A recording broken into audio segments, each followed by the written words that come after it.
አባታችን መላከማዊ ደረጀ የደብራችን አስተዳዳሪ ካህናት እግዚአብሔርን ብላችሁ ይቅርታውን ቸርነቱን አምናችሁ ከቅድስት ድንግል እናቱና ከቅዱሳን ባለሟሎቹ የሚገኘውን ጥበቃና ምልጃ ተስፋ አድርጋችሁ በዚህ ቦታ እንድትሰበሰቡ እግዚአብሔር የፈቀደላችሁ ወገኖቻችን እንዴት አደራችሁ? እንዴት ከረማችሁ? እንዴት ሰነበታችሁ?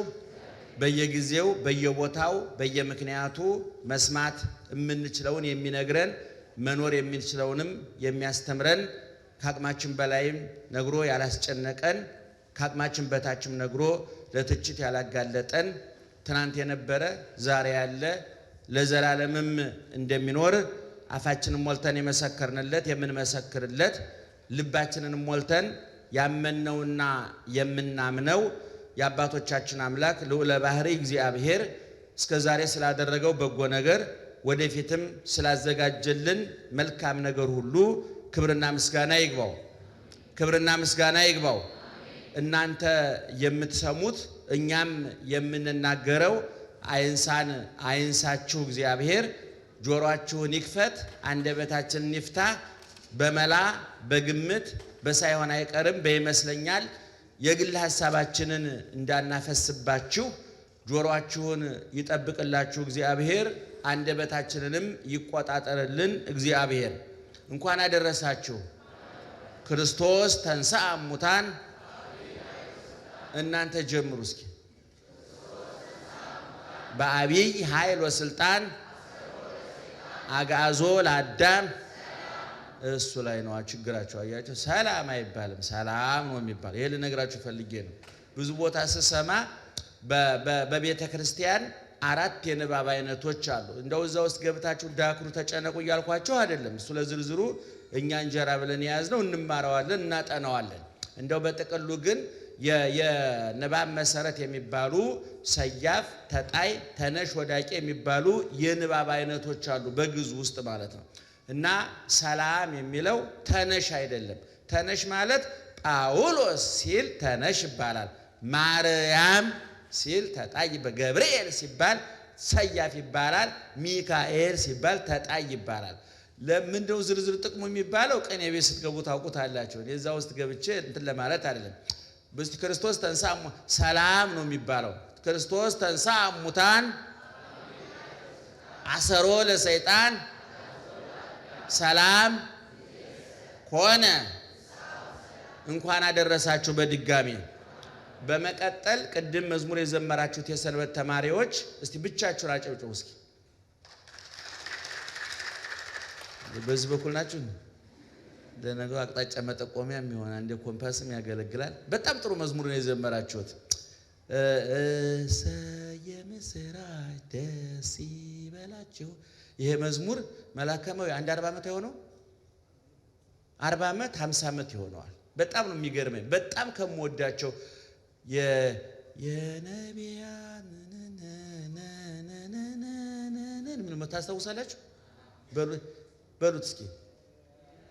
ናግል መመኪያ የነቢያት ገዳም አውደ ዓመቱን ባርኪልን ድንግል ማርያም። አይ በቃ እናንተ ዝም ካላችሁ ትቀጥላላችሁ። የዚህ መዝሙር ባለቤት መርጌታ ፀሐይ ብርሃኑ ይባላሉ። አሜሪካን ሀገር ነው ያሉት እና ይሄ መዝሙር ስለሳቸው እንደገና እንደ ቸርነት የማታ ማታ ጸሎት ምንድን ነው የሚለው? በሉት እስኪ። እሱ የሱ መዝሙር ደራሲ ዶክተር ኢሳይያስ ዓለሜ የሚባሉ ግብጽ ሀገር ቴዎሎጂ የተማሩ በጣም ትልቅ ሰው ናቸው ብለው አንድ አባት ነግረውኛል። የዜማውም የግጥሙ ደራሲ። ይሄ መዝሙር አሁን ከመዝሙርነት አልፎ ወደ ጸሎትነት አድጓል። መዝሙር ሲያድግ ቅዳሴ ይሆናል፣ ምስጋና ይሆናል፣ ጸሎት ይሆናል። አሁን እንደ ቸርነት እኮ መዝሙር አይደለም አይደለም ጸሎት አይደለም። ስለዚህ ደህና ዋላችሁ እና መዝሙር ምእመናን መዝሙር ጸሎት ነው። መዝሙር ምስጋና ነው፣ ረፍት ነው፣ መማሪያ ነው፣ ማመስገኛ ነው፣ ማመስጠሪያ ነው። ጠጠር ያሉትን የመጽሐፍ ቅዱስ ምንባቦች አለስልሶና ጨምቆ ንባባቸው ጆሮ እንዳይጎረብጥ ምስጢራቸው አእምሮ እንዳይጎንጥ ኃይለ ቃላቸው ህሊና ልብን እንዳሳርፍ አድርጎ የሚዘጋጀው በመዝሙር አማካኝነት ነው። ኦርቶዶክሳዊ መዝሙር ብዙ ሰዎች አክራሪነት ነው ሊሉ ይችላሉ። ይሄ ግን አክራሪነት አይደለም። ኦርቶዶክሳዊ የተዋህዶ የመዝሙር አይነት አለ። ምንባቡ ከዜማው ያልተዋጋ ያልተጣላ፣ ንባቡ ከምስጢሩ ያልተጋጨ፣ ከብሉይ ከሐዲስ የተቀዳ፣ ከመጻሕፍተ ሊቃውንትና ከመጻሕፍተ መነኮሳት የተወሰደ፣ ገድላቱን ድርሳናቱን ተአምራቱን በሚገባቸው ቦታ ያስቀመጠ መዝሙር ነው የተዋህዶ መዝሙር። እና በዚህ መዝሙረ ዳዊትን ሲተረጉሙ ሊቃውንቱ አንድ መዝሙር 7 ነጥቦችን ማሟላት አለበት ነው። ሰንበት ደህና አደራችሁ? እየሰማችሁ ነው? 7 ሁኔታው ማሟላት አለበት ይላሉ። እንግዲህ የዘመናችን መዝሙሮች ይህን ያሟላሉ ወይ ብለን ጠይቀን ከዘማሪዎቹ ጋር መጣላት አንፈልግም። ማህበራዊ ኑሯችን እንዲቃወስ አንፈልግም። አብረን መኖር እንፈልጋለን። እዛ ዝርዝር ጉዳይ ገብተን ሚዛን አስቀምጠን አንተ ቀላል አንተ ከብደሃል ብለን ተራ ጉዳይ ውስጥ አንገባም። በጥቅሉ ግን አንድ ኦርቶዶክሳዊ መዝሙር 7 ነጥቦችን ማሟላት አለበት። 150ው የዳዊት መዝሙር የሚመዘንባቸው ናቸው 7ቱ ነጥቦች። አንደኛ ፍቅርን መስበክ አለበት። ሁለተኛ ሃይማኖትን መስበክ አለበት። ሶስተኛ ትህትናን መስበክ አለበት። አራተኛ ተስፋን መስበክ አለበት። አምስተኛ ኃጢአተኝነትን መስበክ አለበት። ስድስተኛ ከኃጢአት መንጻታችንን ነፃ መውጣታችንን መስበክ አለበት። ሰባተኛ ዘረዋ በለነ ሰባተኛ ምጽዋትን መረዳዳትን መስበክ አለበት። ከነዚህ ከ7ቱ ነጥቦች የተፈናቀለ መዝሙር በእውነቱ ለመናገር መዝሙር የሚባል የክርስትና ስም የወጣለ ዘፈን ነው የሚሆነው እውነቱን ለመናገር። እና የምስራቻውን እንዴት ነው ደስ የሚለኝ ሰላም ለኪ እያለ ሰላም ለኪ። እኔ በጣም ማልጮት ለትትና ብያለሁ። ስጮት ድምጼ ይፈርሳል። ይገርማቸዋል። በዘዴ ካልያዝኩት እንትን አያወላዳም ድምጼና እንደገና ጸልይ ድንግል ማርያም ለመለጥ ታስተውስታላችሁ። እነዚህ መዝሙሮች ነው በእውነቱ እኔ ማርያምን ነው ማለት ጸልይ ጸልይ ድንግል የሚል የቀሲስ አበበ መዝሙር አንድ ጊዜ ለመጀመሪያ ጊዜ ሰማው አልቅሻለሁ። እያደረሰ ሰማው ልክ መድኃኒት ከበሽታው ጋር አዳብታ አደረገ እንደሚባለው ምን እንደነካኝ እንጂ አረባው ሁሉ ቆመ። ምክንያቱን አላወቅኩትም። እንግዲህ አንዳንድ ጊዜ በዚህ የጥንት የወባው መድኃኒት ወባውን መፈወስ ተሳነው አሉ። ምንድነው ሲባል ወባው መድኃኒት ተለማመደው አሉ። እና ተለማምደነው ነው ያለቀስበት መዝሙር ሁለተኛ ሲዘመር የማይነካን ነው። ዙሮ መዝሙር ቀላል ነገር አይደለም እያልኳችሁ ነው። በተለይ ሰንበት ተማሪዎቹ መርጣችሁ መዘመር አለባችሁ። መዘመር አለባችሁ። ንባቡን ምስጢሩን አብሮ ይሄዳል ወይ? ኦርቶዶክሳዊ ነው ወይ? መጽሐፍ ቅዱሳዊ ነው ወይ? የክርስቶስን ክብር የእመቤታችን ልዕልና የሰማዕታትን ገድል የጻድቃንን ተአምር የመጻሕፍትን የመላእክትን ተራድኦ ምልጃ ይገልጣል ወይ? ፍቅርን ትህትናን ይሰብካል ወይ? ሃይማኖትን ተስፋን ያሳያል ወይ? ኃጢአተኝነትን ማመን ከኃጢአት መንጻትን ማመን መረዳዳትን ይሰብካል ወይ ብላችሁ መመዘን አለባችሁ። እንደነ መላከ እመዊ አይነት በሁለት በኩል የተሳሉ ሰይፎች አሏችሁና ከሳቸው ጋር እየተመካከራችሁ መዘመር አለባችሁ እንጂ እንዲው ገበያ ላይ የወጣው ሁሉ መርጦ አለመብላት ለሆድ በሽታ መርጦ አለመስማት ለጭንቅላት በሽታ ይዳርጋል የሚል ሳይኮሎጂ መጽሐፍ አንብቤያለሁ። መርጦ መብላት ጤና መልክ ያሳምራል፣ መርጦ መስማት ደግሞ ንግግርን ያሳምራል ይባላል። ምክንያቱም መልካችን የምግባችን ንግግራችን የመስማታችን ውጤት ስለሆነ ነው። ደህና አደራችሁ። ትምህርቱ ይሄ አይደለም። በነገራችን ላይ አንዱ የትምህርት ወገን ስለሆነ ነው ይሄን ያነሳሁት። ለመርጌታ ፀሐይ ባሉበት እድሜና ጤና ይስጥልን፣ ቃለ ሕይወት ያሰማልን ብለናል። ዛሬ እንደምታውቁት ዳግም ትንሣኤ ነው። በኦርቶዶክሳዊ ተዋህዶ ቤተክርስቲያን ዳግም ትንሣኤ ነው። ጌታ ከተነሳበት ጀምሮ እስከ 50 ቀን ድረስ በጥቅሉ ዘመነ ትንሣኤ ዘመነ ፋሲካ ይባላል። ኦርቶዶክሳዊ ተዋህዶ ቤተክርስቲያን 365ቱን ቀን በአራት ከፍላ ለምስጋና አዘጋጅተዋለች። የቀን 1፣ የሳምንት 2፣ የወር 3፣ የዓመት 4። የየቀኑ ምንባብና ምስጋና አለ። የሳምንት የእሁድ ምስጋና አለ። የወር በዓል ምስጋና አለ። እንደገና ደግሞ የዓመት በዓል ምስጋና አለ። የቤተ ክርስቲያኒቱ ቅዳሴዋ፣ ውዳሴዋ፣ ማህሌት ሰዓታቷ፣ ስብከት ትምህርቷ የሚቃኘው በእነዚህ በአራቱ መንገዶች ነው። የቀን የሳምንትና የወር የዓመት ማለት ነው። እና በዛ መሰረት ይሄ ዘመን አሁን ያለንበት ወቅት ዘመነ ትንሣኤ ይባላል፣ ዘመነ ፋሲካ ይባላል። ስያሜው ሁለት ነው። አንዱ ዘመነ ትንሣኤ ነው። ይሄ በሐዲስ ኪዳን የወጣለት ስም ነው። ትንሣኤ ማለት መነሳት ማለት ነው። ክርስቶስ ከሞት ስለተነሳ ነው። ሞት ይዞት ሊያስቀረው አልቻለም። መቃብርም ወስኖ ሊይዘው አልቻለም። አይሁድ እንዲገሉት ቢፈቅድላቸውም እንዳይነሳ እንዲከለክሉት ግን አልፈቀደላቸውም። ሞተ በፈቃዱ ሞተ፣ በፈቃዱ ተገነዘ፣ በፈቃዱ ተቀበረ፣ በስልጣኑ ተነሳ።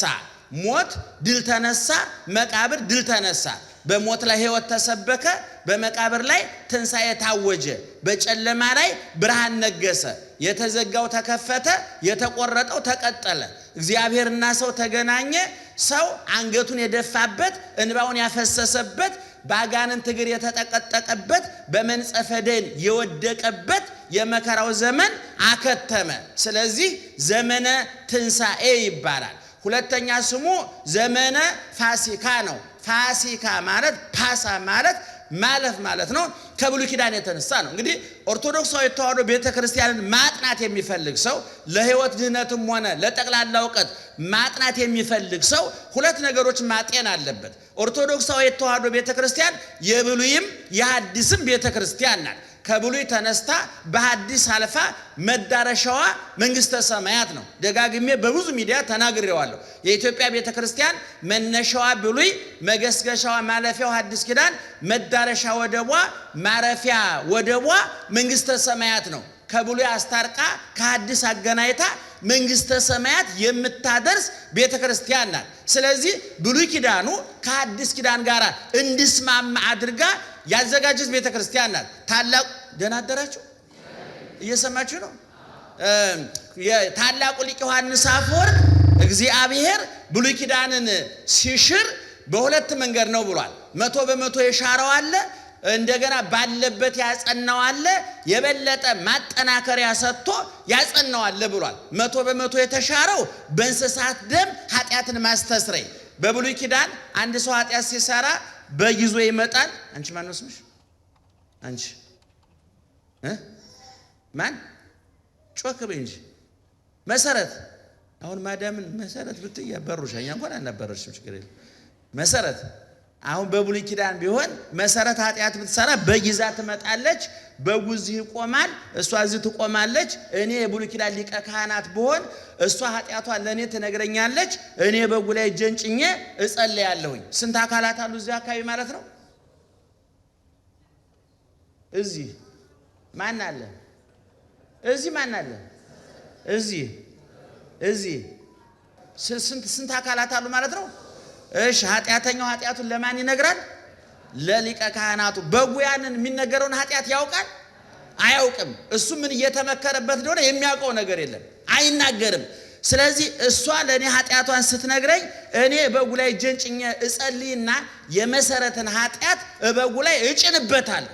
በጉ ወጥቶ ይታረዳል፣ ስጋው ደሙ ይፈሳል፣ ስጋው ይቃጠላል።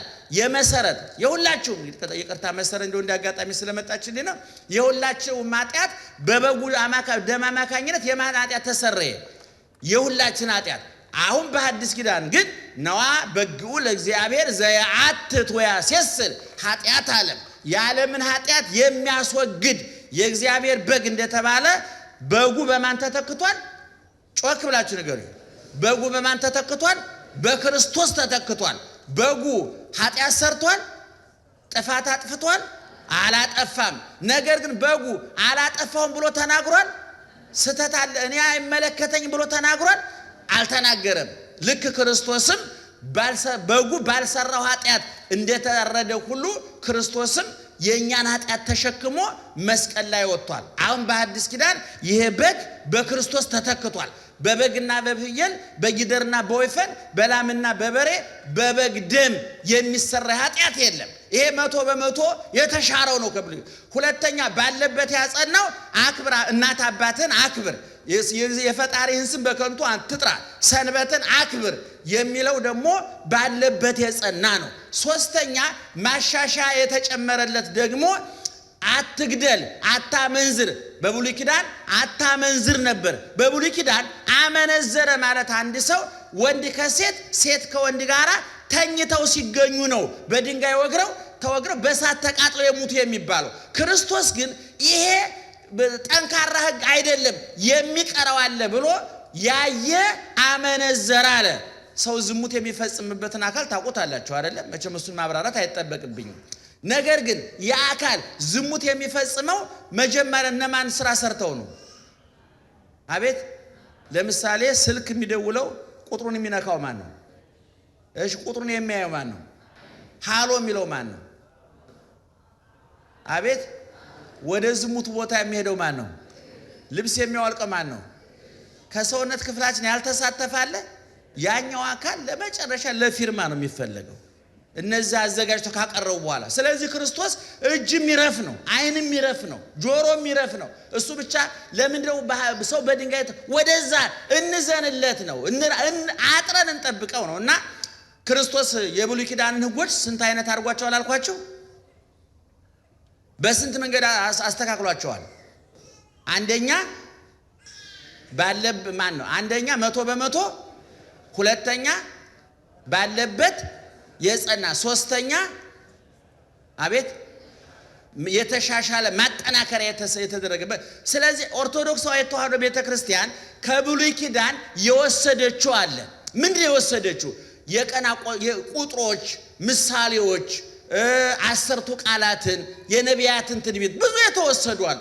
እና ከዚህ ውስጥ አንዱ ሰንበት ክርስቶስ የተነሳበት ቀን ፋሲካ፣ ዕለተ ፋሲካ ነው። እስራኤላውያን በዓመት አንድ ጊዜ ተሰብስበው ፋሲካን ያከብሩና ለ7 ቀን አብረው እያመሰገኑ እየበሉ እየጠጡ ይቆዩና በሰባተኛው ቀን የቀራቸውን በልተው ተመራርቀው አገሩ ሩቅ የሆነ እዛው ይሰነብታል። አገሩ ቅርብ የሆነ ወደየቤቱ ሄዶ ከ50 ቀን በኋላ ተሰብስቦ በዓለ ሰዊትን የሸት በዓል ይባላል። ያንን ያከብራሉ። ይሄ በብሉይ ኪዳን ማለት ነው።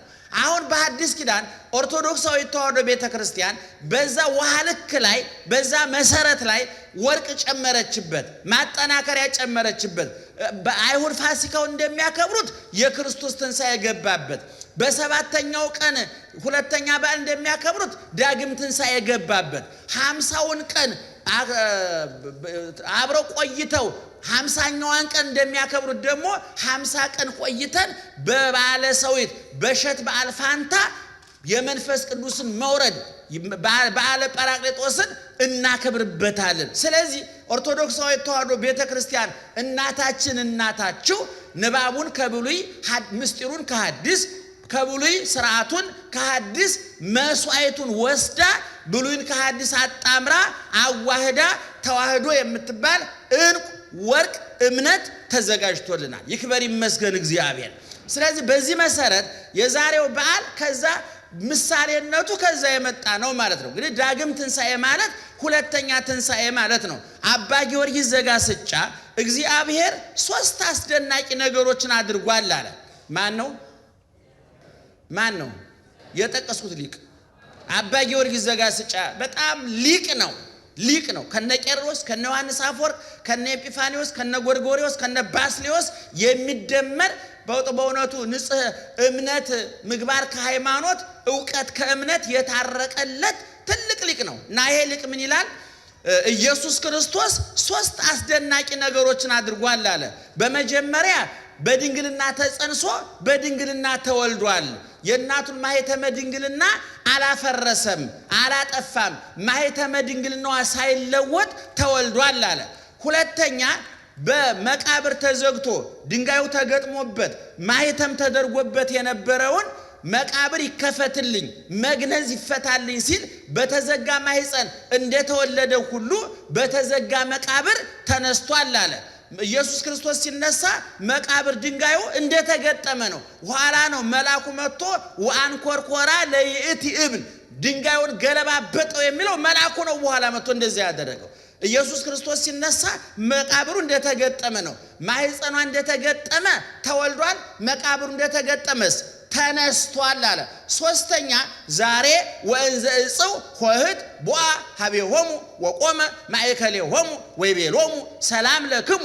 በሩ ተዘግቶ ሳለ ወደ እነሱ ገባ፣ በመካከላቸው ቆሞ ሰላም ለእናንተ ይሁን አላቸው። ወእንዘ እጽው ሆህት በሩ ሳይከፈት ገባ፣ መቃብር ሳይከፈት ተወለደ፣ መቃብር ሳይከፈት ተነሳ። ሶስቱ ተመሳሳይ ናቸው አለ አባ ጊዮርጊስ ዘጋስጫ በመጽሐፉ ሲናገር። ስለዚህ ዛሬ ኢየሱስ ክርስቶስ በዝግ ቤት ተገኝቶ ሰላም ለእናንተ ይሁን ያለበት ቀን ነው ምእመናን። እና እንደምታውቁት ኢየሱስ ክርስቶስ ሐዋርያትን መርጧል። የመረጣቸው ሐዋርያት በሰውኛው መመዘኛ በዓለማዊ መለኪያ እዝግቡ የምትሏቸው ትልቅ ኃላፊነት የምትሰጧቸው አይደሉም። ትናንትም እያስተማርኩ ነበር። ኢየሱስ ክርስቶስ ሐዋርያትን የመረጣቸው ከ5 ወገን ነው። ደህና አደራችሁ። ከስንት ወገን ነው? ከ5 ወገን ነው። አንደኛ ከአናመያን ከሸማኔ ወገን። ከገጠር የመጣችሁ ሰዎች ሸማኔ ማግባት ክልክል ነበር ድሮ አይደል? ታስታውሳላችሁ? ለሸማኔ ልጅ አይሰጥም። በእውነቱ መኩራት ያለበት እኮ ሸማኔው ነው። አላገባም የማንን መሃይም ብሎ መኩራት የነበረበት። ግን እኛ በተገላቢጦሽ አብዛኛው ሰው ተንጫጭቶ ባንድ ስለቆመ መንጋው ባንድ ስለቆመ ሸማኔው ነበር የሚያልፈው። ሐዋርያትን ከሸማኔ ከአናመያን ወገን፣ ሁለተኛ ከሐናጽያን ወገን ከግንበኞች ወገን። ግንበኞች አሉ። እነ ቶማስ ግንበኞች ነበሩ። ሶስተኛ ከመስተገብራን ወገን ገበሬዎችም ነበሩበት እንደነ በርቶሎሜዎስ እንደነ ታዲዮስ አይነቶቹ። አራተኛ ከመጸባሃን ቀረጥ ግብር ከሚሰበስቡት ወገን፣ ይሄ እንደነ ማቴዎስ አይነቶቹን ይመለከታል። አምስተኛ መሰግራን አሳ አጥማጆች እነ ዮሐንስ እና ያዕቆብ እነ ቅዱስ ጴጥሮስ እነ እንድርያስን ይመለከታል። እነዚህ 5 ስራዎች ክርስቶስ በነበረበት ዘመን የተናቁ የተጠቁ ብዙም ትኩረት ያልተሰጣቸው አቅም የሌለው ደሃ ሰው የሚሰራቸው ስራዎች ነበሩ። ክርስቶስ እነዚህን የመንግስተ ሰማያትን ቁልፍ የተቀበሉ የማጽደቅና የመኮነን የማርከስና የመቀደስ የማስገባትና የማስወጣት አምላካዊውን የባህሪ ስልጣን በጸጋ የተቀበሉ የመንግስተ ሰማያት መሳፍንት መኳንንት የወንጌል አርበኞች እናንተ የዓለም ብርሃን ናችሁ ተብሎ የተመሰከረላቸው እነዚህ ሐዋርያት ከነዚህ ከተናቁ ከ5 ስራዎች ነው የተመረጡት። እና መርጦ 3 ዓመት ከ3 ወር አስተማራቸው። ሁልጊዜ እንደምታውቁት ሐዋርያት ከዓለም ሲመጡ እርግፍ አድርገው ነው የመጡት።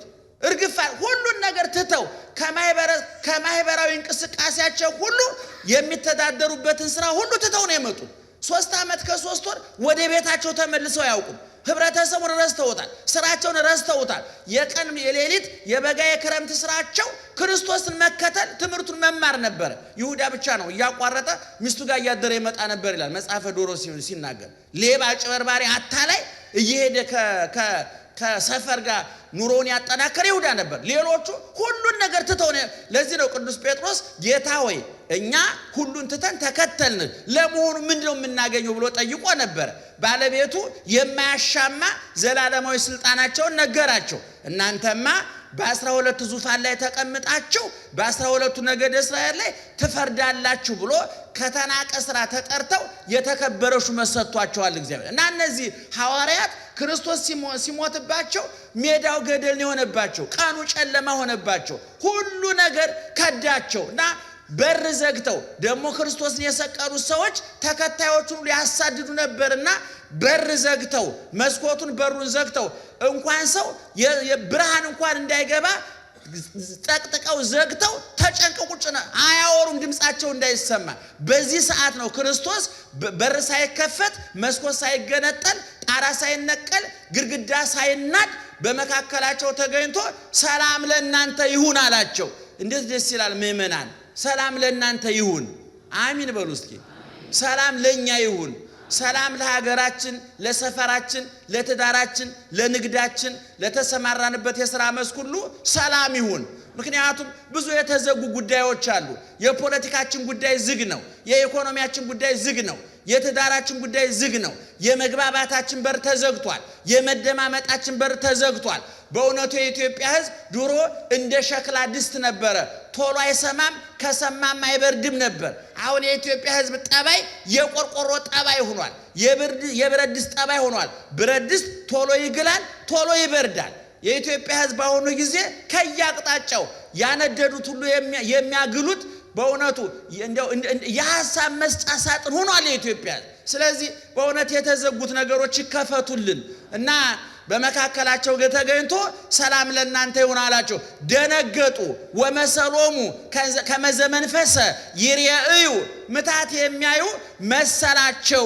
ምክንያቱም በእንዲህ አይነት ቦታ እየተገኘ ቀልብ የሚገፍ የሚያስደነግጥ ተስፋ የሚያስቆርጥ ማን ነው? ሰይጣን ነው፣ መንፈስ ነው። ልክ በዚህ ዘመን እንደሚወራው በዚህ ዘመን መንፈሱ የሚል ቋንቋ መጥቷል አይደል? ሰምታችኋል? መንፈሱ ሰውየው ነግዶ ትንሽ ከከሰረ ማን ነው ያከሰረው? መንፈሱ። ትዳሩ ላይም ችግር ከተፈጠረ ማን ነው እንትን ያለው? መንፈሱ። ምሳም አልበላ ካለው መንፈሱ። ጫማም ከጠበበው መንፈሱ። ካልሲም ከጠበበው መንፈሱ። በቃ ሁሉ የመኪናው ፍሬን የሚካለው ገራጅ መሄዱን ትቶ ጅላጅሉ መንፈሱ። ሞኝ መንፈስ ይሄን ያህል ስልጣን የለውም። ተዋርዷል፣ ተቀጥቅጧል፣ ተመቷል። እኔ እውነቱን ለመናገር በዚህ ዘመን ስለ መንፈስ ቅዱስ ከተሰበከልን ይልቅ ስለ መንፈሱ የተወራልን ይበልጣል። ስለ መንፈሱ የተወራልን ይበልጣል። ብዙ ሰዎች ራሳቸውን ያስጨንቃሉ። በቃ እንዲሆንኩት እኮ መንፈስ ተጣልቶ ነው። አንተ ቀራንዮ ላይ ተቀጥቅጧል ሰይጣን፣ ድል ተነስቷል ሰይጣን፣ ተሸንፏል። አንተ የክርስቶስ ነህ፣ አንተ የድንግል ነህ፣ አንተ ቅዱሳን መላእክት በጋርድነት የሚያገለግሉ ሰማያዊ ንጉሥ ነህ አንቺ፣ እኔ። ስለዚህ እንደው ከሚገባው በላይ የተጋነነ የመንፈሱን ወሬ አታውሩ ምእመናን። እየሰማችሁ ነው? ስለዚህ በመካከላቸው ሰላም ለእናንተ አላቸው። ምታት ያዩ መሰላቸው። ጌታ ግን መልሶ የለም ምታት አይደለሁም አለና ማስረጃው ምን ይላል? እስመ ለመንፈስሰ አልቦቱ ሥጋ ወዓጽ። መንፈስ ምታት አጥንት አለ ወይ? አንድ ባህታዊ ሱባኤ ገባና በሁለተኛው ቀን መጥቶ እኔ ክርስቶስ ነው ብሎ ተገለጠለት አሉ። እንዴ ኧረ በጣም ቸኮል ካላሉ ሰውየው ገና በስንተኛው ቀን ማለት ነው? በሶስተኛው ቀን። ታዲያ በኋላ ልባም ባህታዊ ስለነበረ እስቲ ክርስቶስ ከሆንክ የተቸነከረ እጅን አሳየኝ አለው። ሰይጣን የሚቸነክር እጅ እንጂ የተቸነከረ እጅ የለውም። ሰይጣን ያቆስላል እንጂ ለሰው አይቆስልም። ሰይጣን ያሳድዳል እንጂ ለሰው አይሰደድም። ሰይጣን ይገላል እንጂ ለሰው አይሞትም። ሰይጣን ለሰዎችን ይሰቅላል እንጂ ለሰው አይሰቀልም። ክርስቶስ የክርስቶስ መለያ ፍቅሩ በእውነቱ ዘውድ አይደለም፣ ዙፋን አይደለም፣ የወርቅ ዘውድ አይደለም። የክርስቶስ መለያ ፍቅሩ ቁስሉ ነው፣ ችንካሩ ነው፣ ግርፋቱ ነው፣ ሐሞትና ኮምጣጤው ነው፣ ሙሽርነቱ። ክርስቶስ በመስቀል ላይ ተሞሸረ ስንል ሙሽራ ጥሩ መጠጥ ይጠጣል። የኛ ጌታ በሐሞት ተሞሸረ። ክርስቶስ ሙሽራ ውድ ልብስ ይለብሳል። የኛ ጌታ ከለሜዳ ለበሰ፣ ኋላም ራቆቱን ተሰቀለ። ሙሽራ ውድ ቀለበት ያደርጋል፣ ውድ ጫማ ያደርጋል። የኛ ሙሽራ ችንካር ቀለበቱ ጫማውም ችንካር ነው። ሁለመናው ቁስል ነው። ፊቱ በጥፊ ተመቷል፣ ምራቅም ተተፍቶበታል። ግለኛ ምናችን ነው? ሙሽራችን ነው። ሄሬኔዎስ የሚባል የቤተ ክርስቲያን ሊቅ መርዓዊሃ ለቤተ ክርስቲያን የቤተ ክርስቲያን ሙሽራ ብሎታል ክርስቶስ። ቅዱስ ያሬድም ወስዶታል በኋላ እና በመካከላቸው ሰላም ለእናንተ ይሁን አላቸውና እስኪዩት እጆችን የተቸነከሩ እጆችን እግሮችን ይዋለ አይተዋመኑ ደስ አላቸው። ቶማስ አልነበረምና ጌታን አየን ሲሉ የለም እኔ ካላየሁ አላምንም ብሎ ተጠራጠረ። ጌታ መልሶ ተገለጠላቸው። ምክንያቱም ቶማስ ጥርጣሬው የቅንነት ነው፣ ጥርጣሬው የዋህነት ነው እና ጌታ ተገለጠለትና አሳየው።